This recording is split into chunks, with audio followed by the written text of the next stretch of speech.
പാടത്തും പറമ്പിലും പകലന്തിയോളം എല്ലുമുറിയെ പണിയെടുത്ത് നമ്മളെ അന്നമൂട്ടുന്നവരാണ് കർഷകർ.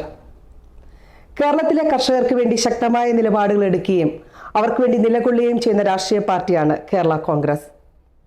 കേരള കോൺഗ്രസിന്റെ ചെയർമാൻ ആദരണീയനായ ശ്രീ PJ ജോസഫ് സാർ കേരളത്തിന്റെ കർഷകരുടെ ആത്മാവിനെ തൊട്ടറിയുകയും അവർക്ക് വേണ്ടി സംസാരിക്കുകയും എന്നും അവരെ ചേർത്ത് പിടിക്കുകയും അവർക്ക് വേണ്ടി നിലകൊള്ളുകയും ചെയ്യുന്ന ശക്തനായ പൊതുപ്രവർത്തകൻ. കേരളത്തിന്റെ പ്രത്യേകിച്ചും തൊടുപുഴക്കാരുടെ അഭിമാനവും വികാരവുമായ ശ്രീ PJ ജോസഫ് സാറിന്റെ മകൻ, പുതുതലമുറയുടെ രാഷ്ട്രീയ മുഖവും കേരള കോൺഗ്രസിന്റെ സ്റ്റേറ്റ് കോർഡിനേറ്ററുമായ ശ്രീ അപ്പു ജോൺ ജോസഫാണ് ഇന്ന് നമ്മളുടെ കൂടെയുള്ളത്. സാർ, സ്വാഗതം. ശ്രീ നാരായണ ഗുരുദേവൻ നടത്തിയ ലോകപ്രശസ്തമായ സർവമത സമ്മേളനത്തിന്റെ 100ാം വാർഷികാഘോഷം ദുബായിൽ വെച്ച് നടത്തപ്പെടുകയുണ്ടായി. അതിൽ പങ്കെടുക്കുവാനാണല്ലോ അങ്ങ് ഇവിടെ എത്തിയിരിക്കുന്നത്. ആ സമ്മേളനത്തിൽ വെച്ച് വളരെ മനോഹരമായി, വളരെ ശക്തമായ ശ്രീ നാരായണ ഗുരുദേവന്റെ ചിന്തകളെ പറ്റി അങ്ങ് പ്രസംഗിക്കുകയുണ്ടായി. ശ്രീ നാരായണ ഗുരുദേവന്റെ ചിന്തകളും പ്രവർത്തനങ്ങളും ഈ കാലഘട്ടത്തിൽ എത്രത്തോളം പ്രസക്തമാണെന്ന് ഒന്ന് വിശദീകരിക്കാമോ? ഈ ഗുരുദേവനെ കുറിച്ച് നമ്മൾ പറയുമ്പോൾ ഞാൻ ആ പ്രസംഗത്തിൽ പറഞ്ഞ ഒരു കാര്യമായിരുന്നു, 1892 സ്വാമി വിവേകാനന്ദൻ കേരളത്തിൽ വന്നപ്പോൾ അന്ന് ഇവിടെ നടക്കുന്ന അനാചാരങ്ങളും ഈ ജാതിയുടെ പേരിലും ഒക്കെ ആളുകളെ എന്താ പറയുന്നത് വേർതിരിച്ച് കാണുന്ന ഒരു സാഹചര്യത്തിൽ അദ്ദേഹം കേരളം ഒരു ഭ്രാന്താലയമാണ് എന്നൊരു അഭിപ്രായം പറയുകയുണ്ടായി.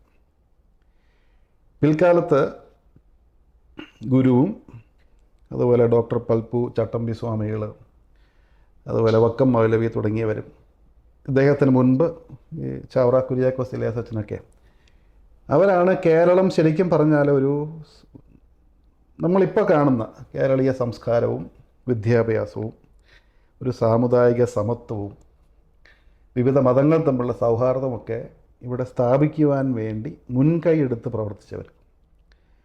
ആ ഒരു രീതിയിൽ നമ്മൾ നോക്കുകയാണെങ്കിൽ നമ്മുടെ സംസ്ഥാനം ഈ നവോത്ഥാന നായകന്മാരോട് കടപ്പെട്ടിരിക്കുന്ന ഒരു സാഹചര്യമുണ്ട്. ഇന്നത്തെ കാലഘട്ടത്തിൽ നമുക്കറിയാം, ഇന്ന് നമ്മൾ സമൂഹ മാധ്യമങ്ങളോ മറ്റ് പറയുന്ന മെയിൻ സ്ട്രീം മീഡിയയിലൊക്കെ നോക്കിയാൽ ഈ ജാതി വിചാരങ്ങളും മതവിചാരങ്ങളുമൊക്കെ വീണ്ടും ഈ നാട്ടുകാരുടെ മനസ്സിൽ അടിച്ചേൽപ്പിച്ച് പല പല കാര്യങ്ങൾ ഈ പറയുന്ന ഇന്ന് ഫേക്ക് ന്യൂസുകളുടെ കാലഘട്ടമാണ്. അങ്ങനെയുള്ള വിവിധങ്ങളായ ഈ എന്താ പറയുന്ന ആളുകളുടെ മനസ്സിലേക്ക് ഇങ്ങനെ ഫീഡ് ചെയ്ത് വർഗീയമായിട്ടും മതപരമായിട്ടും ജനങ്ങളെ ഭിന്നിപ്പിക്കാൻ ശ്രമിക്കുന്ന ഈ കാലഘട്ടത്തിൽ ശ്രീനാരായണ ഗുരു അന്ന് അദ്ദേഹം പഠിപ്പിച്ച കാര്യങ്ങൾക്ക് നമ്മുടെ സമകാലീന കേരളത്തിൽ വളരെയേറെ പ്രസക്തിയുണ്ട്. അദ്ദേഹം പറഞ്ഞ ഒരു കാര്യം, മതമേതായാലും മനുഷ്യൻ നന്നായാൽ മതി. അന്ന് നമ്മുടെ സ്വാമിജി അവിടെ പ്രസംഗത്തിൽ പറഞ്ഞു, ശ്രീലങ്കയിൽ എവിടെ പോയപ്പം ഏതൊരു വ്യക്തി ഗുരുവിൻ്റെ പ്രസംഗം കേട്ടതിന് ശേഷം അടുത്ത പ്രാവശ്യം അവിടെ ചെന്നപ്പോൾ, ഗുരുവാണോ ഏതോ സ്വാമിയാണെന്ന് തോന്നുന്നു, ഇദ്ദേഹം മതം മാറി ഒരു സ്വാമിയായിട്ടിരുന്നു. അപ്പോൾ ഇദ്ദേഹം പറഞ്ഞു, താങ്കൾ ഒരിക്കലും ഒരു മുസ്ലിം സമുദായപ്പെട്ട ആളാണെന്നാണ് വിചാരിക്കുന്നത്. അദ്ദേഹം പറഞ്ഞു, താങ്കളെ ഖാദർ എന്തോ പേര്, താങ്കളെ ഖാദറായിട്ട് ഞങ്ങളുടെ ഈ പറയുന്ന ഈ ഒരു വിശ്വാസത്തിലേക്ക് വരുന്നതാണ് ഞങ്ങൾക്കിഷ്ടം. അതുകൊണ്ട് മതം മാറേണ്ട കാര്യമില്ല. അപ്പം ആ ഒരു വലിയ ഒരു എന്താ പറയുന്ന ഒരു നമ്മുടെ ഒരു ചിന്താഗതി,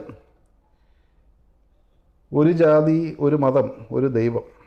അപ്പോൾ അതേ പറയുന്നത്, ഇപ്പം നമ്മൾ ഏത് മതങ്ങളും എടുത്തോ, അത് ക്രൈസ്തവ മതമായിക്കോട്ടെ, ഹൈന്ദവ മതമായിക്കോട്ടെ, അല്ലെങ്കിൽ മുസ്ലിം മതമായിക്കോട്ടെ, എല്ലാ മതങ്ങളും നമ്മുടെ സഹോദരങ്ങളെ സ്നേഹിക്കുക എന്നുള്ളതാണ് അടിസ്ഥാന തത്വം. അപ്പം അത് മുൻനിർത്തി ഉള്ള ഒരു പഠനം, ഒരു ചിന്ത എന്ന് പറയുന്ന ഒരു ശാഖ അദ്ദേഹം അന്ന് തുടങ്ങി വെച്ചു.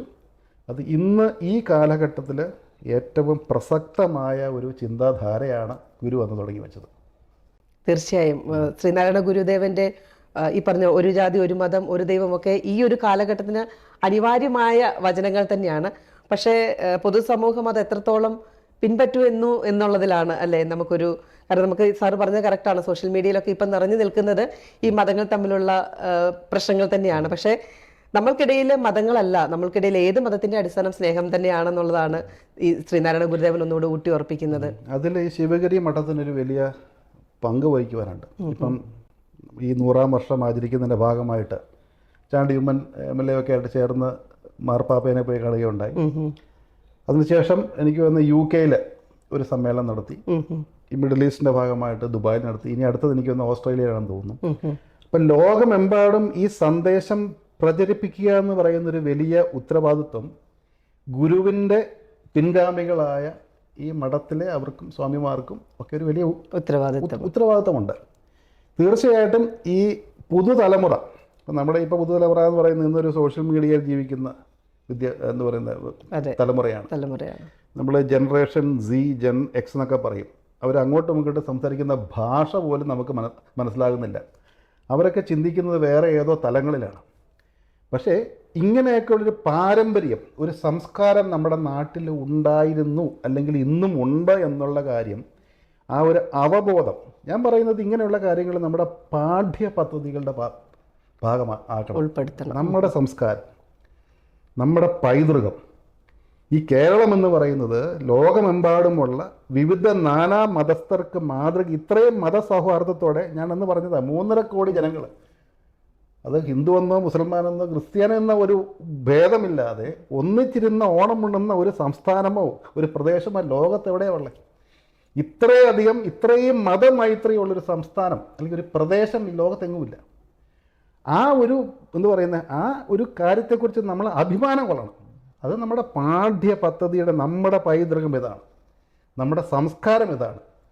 ഇവിടെ ജാതിയുടെ മതത്തിൻ്റെ പേരിൽ വേർതിരിച്ച് ആരെയും നമ്മൾ നിർത്താൻ പാടില്ല എന്നുള്ളത് ഈ ചെറുപ്രായത്തിൽ നമ്മുടെ കുട്ടികളുടെ മനസ്സിൽ കയറ്റിയാൽ തീർച്ചയായും ആര് എന്നാ വിചാരിച്ചാലും നമ്മുടെ നാട്ടിലെ ജനങ്ങളെ ഭിന്നിപ്പിക്കാൻ പറ്റത്തില്ല. പക്ഷേ നമ്മൾ പറയും ക്യാച്ച് ദം യങ്. ചെറുപ്രായത്തിൽ ഈ അവബോധം നമ്മുടെ പുതുതലമുറയ്ക്ക് കൊടുക്കാൻ പറ്റിയാൽ അതിന് ഈ പറയുന്ന പോലെ ഈ മഠത്തിനും ആ സഭകൾക്കും, അത് മാത്രമല്ല വിവിധ ഇപ്പം ക്രൈസ്തവ സഭകൾക്കുമുണ്ട്, മിഷണറി ഉണ്ട്, ഹൈന്ദവ സംഘടനകളുണ്ട്. ഇവരെല്ലാവരും ഒരു കൂട്ടായ, അല്ലെങ്കിൽ മുസ്ലിം സമുദായത്തിനുമുണ്ട്, ഒരു കൂട്ടായ ശ്രമത്തിൽ നാട്ടിൽ മതമൈത്രിയും ജാതികൾ തമ്മിലുള്ള ഒരു ഐക്യവും നിലനിർത്തുവാൻ ഇവർക്കും രാഷ്ട്രീയക്കാരോടൊപ്പം തന്നെ ഒരു വലിയ ഉത്തരവാദിത്വമുണ്ട്. ഈ ഭാവി തലമുറയോടെ നമുക്കൊരു വലിയ കടപ്പാടുണ്ട്, ഉത്തരവാദിത്വം. ഇന്ന് പറന്ന് വീഴുന്ന കുഞ്ഞിന് 20 വർഷം കഴിയുമ്പോൾ കേരളത്തിൽ ജീവിക്കാൻ ഉതകുന്ന ഒരു ഒരു സാഹചര്യം നിലനിർത്തുക എന്നുള്ളത് ഈ തലമുറയുടെ ഉത്തരവാദിത്തമാണ്.